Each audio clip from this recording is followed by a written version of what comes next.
Hello friends, welcome to GK study point. जैसा कि आप सभी को पता है, सीबीएसई के अंदर दो टर्म्स के अंदर एग्ज़ाम होने वाले हैं, टर्म 1 एंड टर्म 2। टर्म 1 के अंदर बेसिकली सीबीएसई एमसीक्यूज़ क्वेश्चंस को प्रीफर कर रही है। तो सीबीएसई के बेसिस पे हम हमारा जो भी टॉपिक है उस टॉपिक के अकॉर्डिंग हम किसकी बात करेंगे, हम सिर्फ और सिर्फ कुछ एमसीक्यूज़ क्वेश्चंस के बात करने वाले हैं आज की इस वीडियो के अंदर।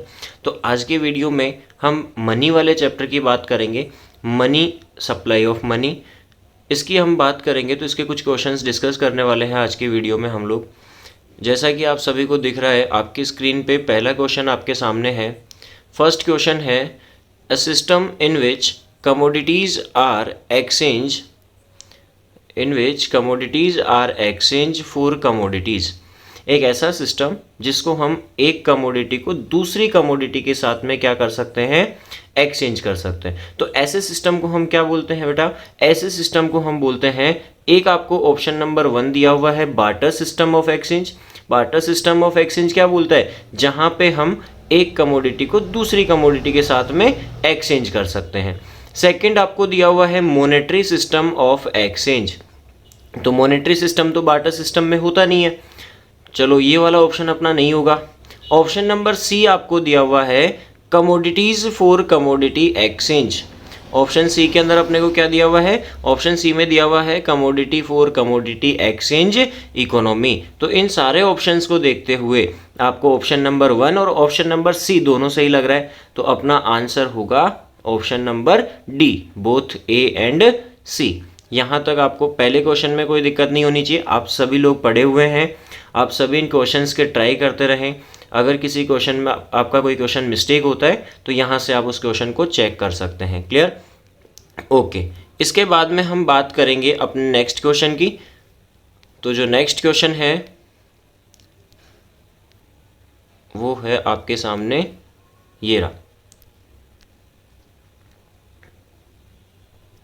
ये अपने पास क्वेश्चन नंबर 2 है। क्वेश्चन नंबर 2 क्या बोल रहा है, क्वेश्चन नंबर 2 है आपके पास में, which of the following is basic characteristics of the barter system of exchange. Barter system की बेसिक कैरेक्टरिस्टिक्स कौन सी है? सबसे पहला है medium of exchange. Second point आपको दिया हुआ है double coincidence of bonds. Third point है आपके सामने स्टोर ऑफ वैल्यू। और डी ऑप्शन आपको दे रखा है बोथ ए एंड सी। देखो बेटा, बार्टर सिस्टम की ये चारों ही क्या है, चारों ही बार्टर सिस्टम के ड्रॉबैक्स में आती है, चारों ही आपके बार्टर सिस्टम के फीचर्स में आती है। लेकिन बार्टर सिस्टम कब अप्लाई होगा, जब आपके पास में डबल कोइंसिडेंस अवेलेबल होगी। तो बेसिक कैरेक्टरिस्टिक्स होगी आपके बार्टर सिस्टम की डबल कोइंसिडेंस ऑफ बॉन्ड्स। जब तक डबल कोइंसिडेंस नहीं है तब तक हम बार्टर सिस्टम को आगे कंटिन्यू नहीं कर सकते हैं। ठीक है। Question number 3, CC economy refers to that system. CC economy means commodity to commodity exchange, जहां पे हम एक कमोडिटी को किसके साथ एक्सचेंज कर सकते हैं, दूसरी कमोडिटी के साथ। तो एक कमोडिटी से दूसरी कमोडिटी की बात करें तो कौन सा सिस्टम होता है, बार्टर सिस्टम ऑफ एक्सचेंज। तो इसमें देखो क्या होगा, ऑप्शन नंबर 1 आपके पास में है barter goods are exchange for goods, बिल्कुल बार्टर सिस्टम में आता है। Goods are exchange for domestic currency, नहीं आएगा। ऑप्शन नंबर सी है goods are exchange for foreign currency, ये भी नहीं होगा। और ऑप्शन डी है आपके पास में goods are not exchange at all, goods को एक्सचेंज ही नहीं करेंगे, ऐसा तो नहीं होता है। बार्टर सिस्टम में हम गुड्स को एक्सचेंज करते हैं किसके साथ में, गुड्स के साथ में। तो option A is the correct answer. Question number 4, read the following dialogues between two peoples. दो लोगों के बीच में आपको कुछ डायलॉग्स गिवन है, इन डायलॉग्स को पढ़ना है और इनके बेसिस पे आपको आंसर देना है। क्वेश्चन, रोहित बोल रहा है I want 1 kg of mango. Rohit को 1 kg मैंगो चाहिए। Arushi, what will you give in exchange. भाई आप 1 kg मैंगो चाहिए, 1 kg मैंगो के बदले में आप मुझे क्या दोगे। तो रोहित बोलता है I can give you 1 pair of shoe in return for the mangoes. मैं आपसे क्या लूँगा, मैंगो लूँगा और मैंगो के बदले में मुझे क्या चाहिए, शूज चाहिए। तो आप आगे देखो, आगे आरुषि क्या बोल रही है, आई डोंट नीड शूज़, मुझे शूज़ की रिक्वायरमेंट ही नहीं है। आई वॉन्ट सम चॉकलेट्स, बस मुझे क्या चाहिए, चॉकलेट चाहिए। तो यहाँ पे कौन सा, देखो क्वेश्चन क्या बोल रहा है, which of the following problem is being faced by Rohit and Arushi in their exchange process. ये जो एक्सचेंज प्रोसेस है, इस एक्सचेंज प्रोसेस के अंदर दोनों में से इस एक्सचेंज प्रोसेस के अंदर कौन सी ड्रॉबैक्स आपके सामने निकल के आई है? तो सबसे देखो, lack of store of value नहीं हो सकती है। Option number C, lack of standard of deferred payment नहीं हो सकता है। Absence of common unit of value नहीं हो सकती है। आपका राइट आंसर क्या होगा? Lack of double coincidence of wants. Double coincidence आपके यहाँ पे अवेलेबल नहीं है। क्लियर? इसके आगे आपके पास क्वेश्चन नंबर 5 आएगा। क्वेश्चन नंबर 5 की बात करें अपन,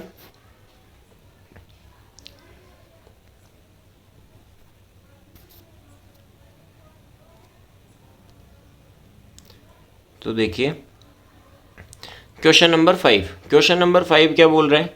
क्वेश्चन नंबर 5 बोल रहे हैं मनी इज, मनी होगी क्या? Anything which require double coincidence of wants. ठीक है, आगे पढ़ते हैं। Anything which is commonly accepted as a medium of exchange. Money का मतलब ही यही होता है। आप लोगों ने मनी की डेफिनेशन पढ़ी होगी, तो मनी की डेफिनेशन में था ही यही, money refers to anything which is accepted as a medium of exchange. जहां हम किसी भी चीज को मीडियम ऑफ एक्सचेंज में एक्सेप्ट कर सकते हैं, वही हमारी मनी होगी। तो option number B is right answer. Question number 6 है आपके पास में, evolution of money has facilitate. Evolution of money has facilitate, अगर मनी है तो इनमें से कौन सा ऑप्शन आपके लिए अवेलेबल है? तो पहला ऑप्शन है आपके पास कॉमन यूनिट ऑफ एक्सचेंज, बिल्कुल आप कॉमनली उनको एक्सचेंज कर सकते हो। ट्रांसफर ऑफ वैल्यू, मैं पैसे को एक प्लेस से दूसरे प्लेस पे ट्रांसफर कर सकता हूं। स्टोर ऑफ वैल्यू, मैं अपनी वैल्यू को स्टोर करके भी रख सकता हूं। और ऑल ऑफ दीज, तो option D is the right answer. With the introduction of money, जब से मनी आया तब से क्या हुआ? तो option number first, act of sales and purchase have been separated. Sale और परचेज को हमने सेपरेट किया, बिल्कुल सेल और परचेज तो सेपरेट ही होती है। Act of exchange have been separated, नहीं, एक्सचेंज नहीं, आपको परचेज और सेल देखना है। ठीक है। Act of production and consumption, no, production consumption भी नहीं होगा, हम तो सेल और परचेज की ही बात करेंगे। तो ऑप्शन नंबर ए आपका सही आंसर होगा। Question number 8, money which is accepted as a medium of exchange because of the trust between the payer and payee. There are two types of money. Question number 8 को समझना, there are two types of money, fiat money and fiduciary money. Fiat money refers to that money which is issued by the by the government authority of the country, and the fiduciary money refers to that money which is issued on behalf of trust of the both parties. तो यहां पे क्या आ रहा है? Trust between pair and पेई। तो जहां trust होगा उसे अपन बोलेंगे फिड्यूसरी मनी। नेक्स्ट क्वेश्चन है, money that is issued by authority of government. अभी बताया था, जो गवर्नमेंट इशू करती है उसको बोला जाता है फिएट मनी। क्वेश्चन नंबर 10, तो देखो क्वेश्चन नंबर 10 क्या बोल रहा है आपको? क्वेश्चन नंबर 10 बोल रहा है money value is equal to commodity value in case of another. There are two types of money. कौन कौन सी? एक होती है आपकी फुल बॉडीड मनी और एक होती है आपकी क्रेडिट मनी। अगर मैं फुल बॉडीड मनी और क्रेडिट मनी की बात करूं तो फुल बॉडीड मनी में क्या होगा? When money value and commodity value both are equal. जहां आपकी मनी वैल्यू और कमोडिटी वैल्यू दोनों क्या होगी? बराबर होगी, उसको बोलेंगे अपन फुल बॉडीड मनी। तो देखो यहां पे क्या बोल रहा है, money value and commodity value both are equal, that is called full bodied money. Option number B is the correct answer. Question number 11, electronic transfer of money in terms of credit or debit entries of the account holder in the bank is called. अगर हम bank के अंदर कोई भी electronic transaction करते हैं तो उसे बोला जाएगा आपका ई मनी। बात आती है सर ई बैंकिंग क्यों नहीं?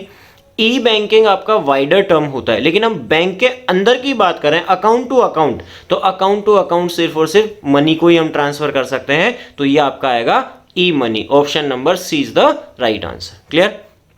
यहां के बाद में हम बात करें अपने नेक्स्ट क्वेश्चन की, नेक्स्ट स्टेज की। तो नेक्स्ट देखिए आपके पास में क्वेश्चन आएगा क्वेश्चन नंबर 12। क्वेश्चन नंबर 12 आपको क्या बोल रहा है? देखो क्वेश्चन नंबर 12 की मैं बात करूं तो आपके पास में है in case of credit money. Credit money में क्या होता है? अभी बताया था लास्ट पेज पे आपको, full bodied money and credit money. Credit money refers to that money in which money value is less than the commodity value. जहां पे मनी वैल्यू तो ज्यादा होगी लेकिन कमोडिटी वैल्यू क्या होगी आपकी, कम होगी। तो देखो यहाँ पे क्वेश्चन नंबर 12 आपको बोल रहा है in case of credit money, तो credit money money value is more than the commodity value. Clear.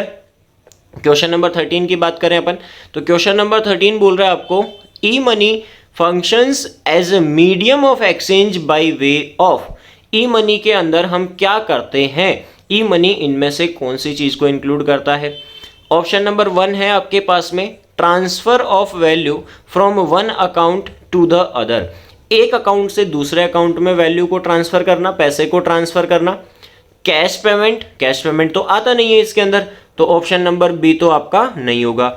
Option number C payment through cheques, तो चेक भी इसमें नहीं आता है ई मनी में, ई मनी तो इंटरनेट के थ्रू होती है, और ऑल ऑफ दिस तो होगा ही नहीं फिर, तो आपका option number A is the correct answer. 14 money is a, money क्या है, कौन सा कॉन्सेप्ट है। देखो मनी और सप्लाई ऑफ मनी दोनों चीजों की बात करेंगे हम।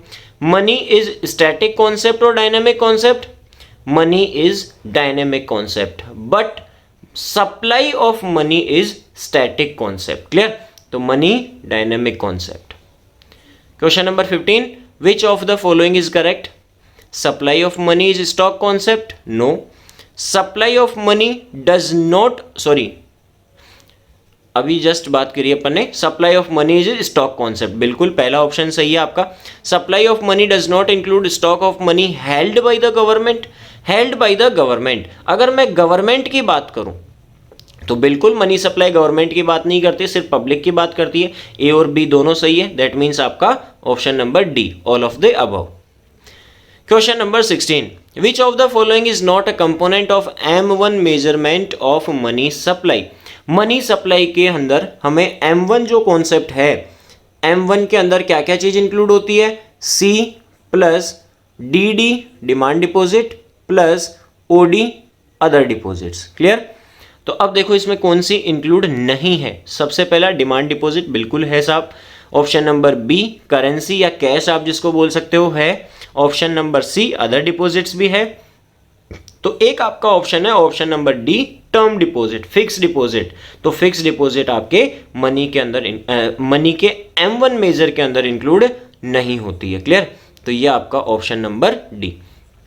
Question number 17 in India coins are issued by. India में कॉइन्स कौन इशू करता है, तो हम बात करें अगर, तो इंडिया के अंदर देखो दो तरीके की करेंसी है आपके पास में, एक होती है कॉइन और एक होता है आपके पास में नोट। तो नोट के अंदर 1 रुपए के नोट को छोड़ के सारे नोट कौन इशू करता है, आपके RBI इशू करता है। 1 रुपए का नोट और ये कॉइन्स कौन इशू करता है, ये आपका फाइनेंस मिनिस्ट्री इशू करती है। क्लियर, तो देखो क्वेश्चन क्या बोल रहे हैं, in India coins are issued by, तो ऑप्शन नंबर सी हो जाएगा आपका ministry of finance. Question number 18, question number 18 बोल रहा है आपके पास में which of the following system is followed by the RBI for issuing currency. Currency को इशू करने के लिए RBI कौन सा मेथड फॉलो करता है, तो हम बात करें तो RBI जो फॉलो करता है वो होता है मिनिमम रिजर्व सिस्टम। और कितना है आपका minimum reserve system at present, 200 crore. इसमें से आपका 115 करोड़ का तो गोल्ड होना कंपलसरी है और आपका 85 करोड़ का फॉरेन करेंसी होना कंपलसरी है। तो क्वेश्चन नंबर 18 बोल रहा है which of the following system is followed by RBI for issuing currency. Option number C is the right answer, minimum reserve system. Clear, okay. Next हम बात करें क्वेश्चन नंबर 19 की, तो देखो क्वेश्चन नंबर 19 क्या बोल रहा है आपके पास में, term deposit are those. Term deposit कौन सी होगी against which no cheque can be issued. Term deposit FD में हम चेक इशू नहीं कर सकते हैं, तो ऑप्शन नंबर फर्स्ट आपका सही है। ऑप्शन नंबर सेकंड बोल रहा है against which no interest is paid to the depositors. FD में इंटरेस्ट तो मिलता है साहब, तो ऑप्शन नंबर 2 तो इसका नहीं होगा। Option number C which are fix deposit, बिल्कुल टर्म डिपॉजिट का मतलब ही फिक्स डिपॉजिट है, तो option number A and C both are correct, तो ऑप्शन डी आपका राइट आंसर होगा। क्वेश्चन नंबर 20, क्वेश्चन नंबर 20 आपको बोल रहा है dash is the principal supplier of money in India. India में जो मनी सप्लाई करता है उसका प्रिंसिपल अथॉरिटी कौन है? तो इंडिया में मनी सप्लाई आपके आरबीआई को ही राइट है, सोल राइट नोट इशू करने का। Question number 21, which of the following agency is responsible for issuing ₹1 currency note in India? अभी थोड़ी सी देर पहले ही हमने बात करी थी कि जितने भी कॉइन्स हैं और ₹1 का जो नोट है वो कौन इशू करता है? वो अपने मिनिस्ट्री ऑफ फाइनेंस इशू करता है। तो option number C is the correct answer. Question number 22, double coincidence of want is a characteristics feature of. Double coincidence of want किसका फीचर है? तो सबसे पहला ऑप्शन है barter system of exchange, second है आपका मॉनेटरी सिस्टम ऑफ एक्सचेंज। तो सबसे पहली अगर मैं बात करूं बार्टर सिस्टम ऑफ एक्सचेंज की, तो बार्टर सिस्टम में ही डबल कोइंसिडेंस होना जरूरी है। आपके जो मनी है, मनी के अंदर तो ऑलरेडी ही कोइंसिडेंस होता है। मनी में तो आप पैसा दो, कोई भी आपको प्रोडक्ट देने को तैयार हो जाएगा, किसी दूसरे कंपोनेंट की होने की नीड आपके पास नहीं है। लेकिन बार्टर सिस्टम में जो चीज आपको रिक्वायर्ड है वो ही सामने वाले के पास होनी चाहिए, और जो सामने वाले को रिक्वायर्ड है वो आपके पास होनी चाहिए। तो ये किस में आएगा? आपका barter system of exchange. Question number 23, full bodied money. Full bodied money अभी डिस्कस किया था हमने, when commodity value and money value both are equal, then the option number A, money value and commodity value both are equal. Question number 24, question number 24 आपको बोल रहा है, in India coins of ₹10 are issued by. देखो अगर note की बात होती है तो हम ध्यान देंगे कि ₹10 का नोट कौन इशू करता है, लेकिन कॉइन तो कोई सही आ जाए, चाहे ₹1 का है चाहे ₹10 का है, कौन इशू करता है? Ministry of finance. तो option number C is the correct answer. Clear? आगे बात करेंगे हम, तो आगे देखो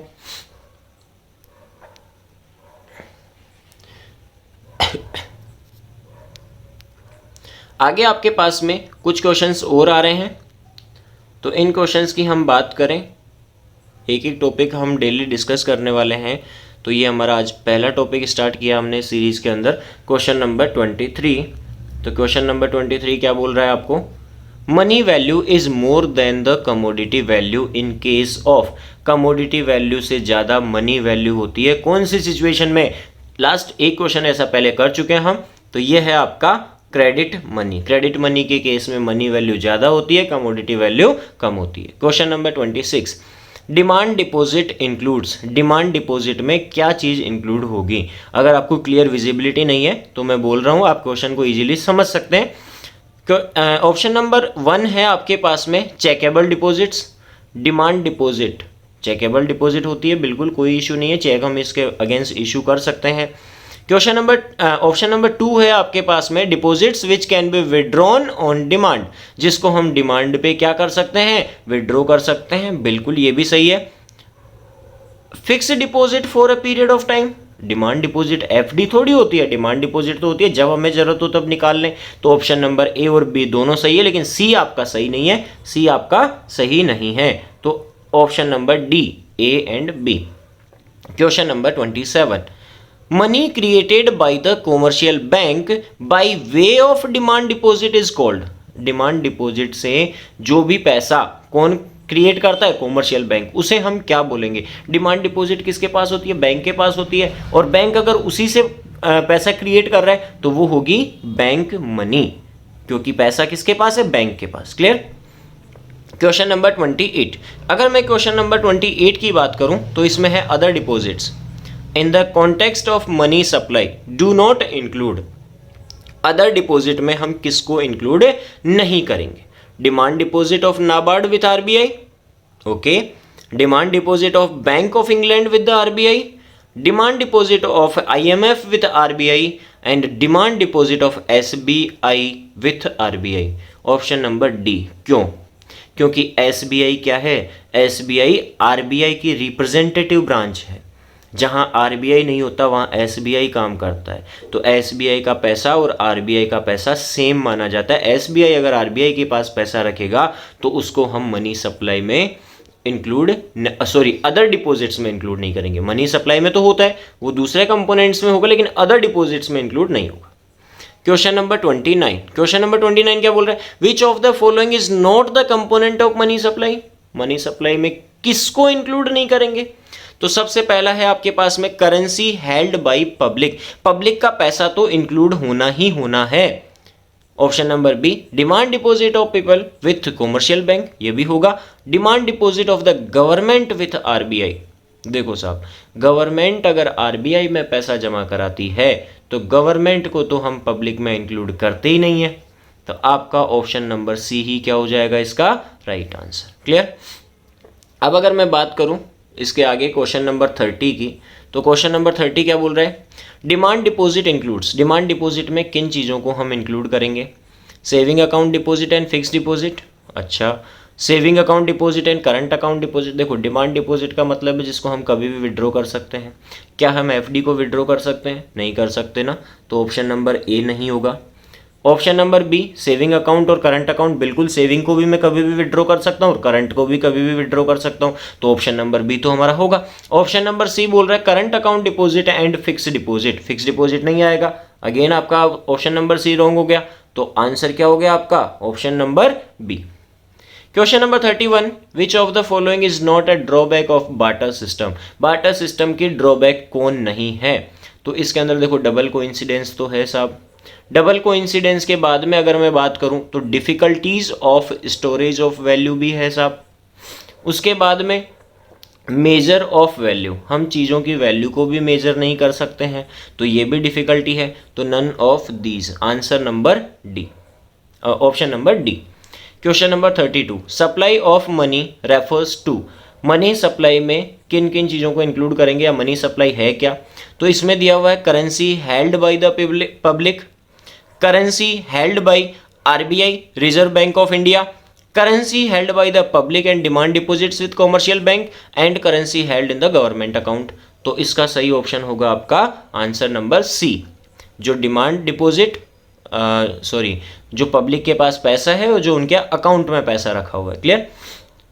क्वेश्चन नंबर 33, क्वेश्चन नंबर 33 बोल रहा है आपको money as a dash has remove the major difficulty of double coincidence of want under barter system of exchange, money क्या है, मनी आपकी देखो मीडियम ऑफ एक्सचेंज है, मनी जब से मीडियम ऑफ एक्सचेंज हुई है तो डबल कोइंसिडेंस की वांट सी क्या हो गई, खत्म हो गई।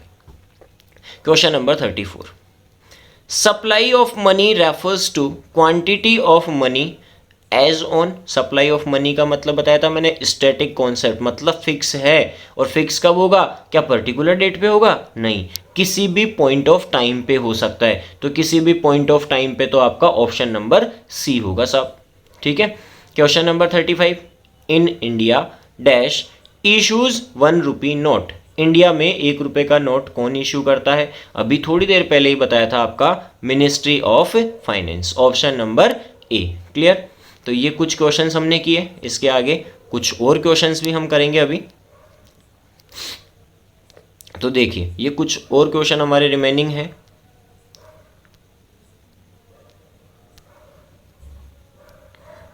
एक सेकेंड, ये देखिए क्वेश्चन नंबर 36 की हम बात करें तो क्वेश्चन नंबर 36 है a thing which is commonly accepted as a medium of exchange is called, जिसको हम मीडियम ऑफ एक्सचेंज में एक्सेप्ट करते हैं that is called money, option number B. Simple simple से कुछ क्वेश्चंस हैं, एमसीक्यूज क्वेश्चंस की जितनी ज़्यादा हम प्रैक्टिस करेंगे उतना ही हमारे मार्क्स अच्छे आएंगे। एमसीक्यूज क्वेश्चंस रटने से नहीं होते हैं, जितने सिंपल दिखते हैं उतने ही डिफिकल्ट भी होते हैं। क्लियर। आगे चलें, question number 37 dash value of a paper note is what is written on it, paper note पे जो नोट के ऊपर जितनी करेंसी लिखी होती है वो उसकी मनी वैल्यू होती है या कमोडिटी वैल्यू होती है। भाई 10 रुपए के नोट पे अगर 10 लिखा हुआ है तो वो मनी वैल्यू ही हुई ना, उसकी 10 में ही चलेगा वो, तो 10 रुपए के नोट की जो वैल्यू है वो उसकी मनी वैल्यू होगी साहब। आगे क्वेश्चन है आपका question number 38, which of the following is the producer of money in India, India में पैसा कौन प्रोड्यूस करता है। क्वेश्चन नंबर 38 है आपका, इसमें ऑप्शन नंबर ए है कॉमर्शियल बैंक, ऑप्शन नंबर है आरबीआई, ऑप्शन नंबर सी है the government and option number D है ऑल ऑफ दीज। देखो नोट इशू करने का राइट किसका है, आरबीआई का, लेकिन यहां क्वेश्चन बोल रहा है प्रोडक्शन प्रोड्यूसर, मतलब पैसा कौन क्रिएट करता है, आरबीआई तो बना के दे देता है, बाद में गवर्नमेंट भी मार्केट में पैसा लाती है, बाद में आरबीआई भी आपके कॉमर्शियल बैंक भी मार्केट में पैसा लेके आते हैं, तो ऑल ऑफ दीज इसका आंसर होगा। अगर पब्लिश करें, नोट इशू करने की बात हो तो आरबीआई होगा, अगर प्रोड्यूस की बात हो तो तीनों ऑप्शन इसके अंदर, तो ऑल ऑफ दीज। अगर ऑल ऑफ दीज ऑप्शन में नहीं है तो फिर आपको आरबीआई टिक करना है। Question number 39, cheques are, cheque कौन होगा? चेक तो हम आपस में ट्रस्ट पे एक्सेप्ट करते हैं, तो जो उसको ट्रस्ट पे एक्सेप्ट करो वो आपका क्या होता है? Fiduciary money. तो आपका ऑप्शन नंबर सी है इसका right answer. Question number 40, in the context of term deposit which one of the following statement is correct? Term deposit FD के सिचुएशन में कौन सा स्टेटमेंट आपका सही है? Option number A, the term deposit are chequeable deposits. Term deposit FD में cheque issue होता है क्या? नहीं होता है ना, तो ऑप्शन नंबर ए इसका नहीं होगा। Term deposit are always for a specific period of time, बिल्कुल स्पेसिफिक पीरियड ऑफ टाइम के लिए होता है। And term deposits are a part of money supply. Term deposit को क्या माना जाता है? मनी सप्लाई का पार्ट माना जाता है। एफडी तो आपके बाद में आता है, M2 में आता है, M1 को में तो इसका पार्ट माना ही नहीं था, तो ऑल ऑफ दीज इसका आंसर नहीं होगा। Answer number B is the correct answer. 41 क्या बोल रहे हैं? Bank money refers to, bank money में किस चीज को इंक्लूड करते हैं या बैंक मनी किसको बोला जाता है? ऑप्शन नंबर 1 है आपका, demand deposit of the people with the commercial bank, जो कॉमर्शियल बैंक के पास पैसा रखा हुआ है। Demand deposit of the government of country with RBI, government का पैसा जो आरबीआई के पास रखा हुआ है। नहीं, गवर्नमेंट वाला तो लेते ही नहीं है, हम तो पब्लिक की बात करते हैं। Countries banking system with RBI, नहीं साहब, ऑप्शन नंबर ए आपका सही आंसर होगा। जो कॉमर्शियल बैंक के पास पैसा रखा हुआ है वही आपकी बैंक मनी होती है। क्लियर? आगे हम बात करें तो देखो, आगे की आपके बात करें अपन क्वेश्चन नंबर 42 की, तो क्वेश्चन नंबर 42 क्या बोल रहे हैं? The origin of money is related to the need of facilitating. हम मनी को क्यों लेके आए? क्योंकि हमें एक्सचेंज सिस्टम लाना था, बाटा सिस्टम में दिक्कत आ रही थी, तो प्रोडक्ट्स को एक्सचेंज करने के लिए। Option number D. Question number 43, supply of money does not include, money supply में हम किन चीज़ों को इंक्लूड नहीं करते? Option number A, stock of money held by the government, stock of money held by the central bank, stock of money held by the commercial bank, and option number D all of these. हम तो public की बात करते हैं, तीनों की ही बात नहीं करते साहब, तो ऑप्शन नंबर डी आपका राइट आंसर। मनी सप्लाई वैसे बेसिकली होती क्या है? Money which is held by all the persons of an economy, economy के पर्सन्स, यहाँ तो बैंक वगैरह आ गए, इंस्टीट्यूशंस आ गए, तो इनको हम इंक्लूड नहीं करते। Question number 44, which of the following is the component of M1 measure of money supply, money supply की इनमें से कौन सा M1 का कंपोनेंट है? तो M1 के कंपोनेंट में C होता है, DD होता है और OD होता है। तो देखो, डिमांड डिपॉजिट है साहब, टर्म डिपॉजिट नहीं है, सेकेंडरी नहीं है, प्राइमरी नहीं है, तो आंसर नंबर ए। ठीक है, उसके बाद में नेक्स्ट है आपके पास dash include saving account deposit and current account deposit, time deposit, demand deposit, other deposit, recurring deposit. Saving और करंट में तो सेविंग डिमांड डिपॉजिट आती है और करंट डिमांड डिपॉजिट आती है, तो option number B is the right answer. ये आज हमने कुछ क्वेश्चंस किए मनी सप्लाई वाले चैप्टर के। इसी सीरीज में MCQ सीरीज के अंदर नेक्स्ट वीडियो के अंदर हम लेके आएंगे बैंकिंग सिस्टम के कुछ क्वेश्चंस। बेटा CBSE के अंदर जो MCQs आए हैं, कुछ बच्चे हैं जो MCQs को बहुत इजी समझते हैं। MCQ जब तक आप प्रैक्टिस नहीं करेंगे तब तक MCQs नहीं हो पाएंगे। कंटिन्यू आप हमारे साथ जुड़े रहें, हम आपके लिए डेली बेसिस पे या आपके 1 डे के गैप पे हम कुछ क्वेश्चंस लेके आएंगे। उन क्वेश्चंस को आप सोल्व करें, शॉर्ट तरीके से आप प्रैक्टिस करें। जितना ज़्यादा प्रैक्टिस करेंगे उतना ही आप रिजल्ट अचीव कर सकते हैं। थैंक यू सो मच, मिलते हैं अगली क्लास में।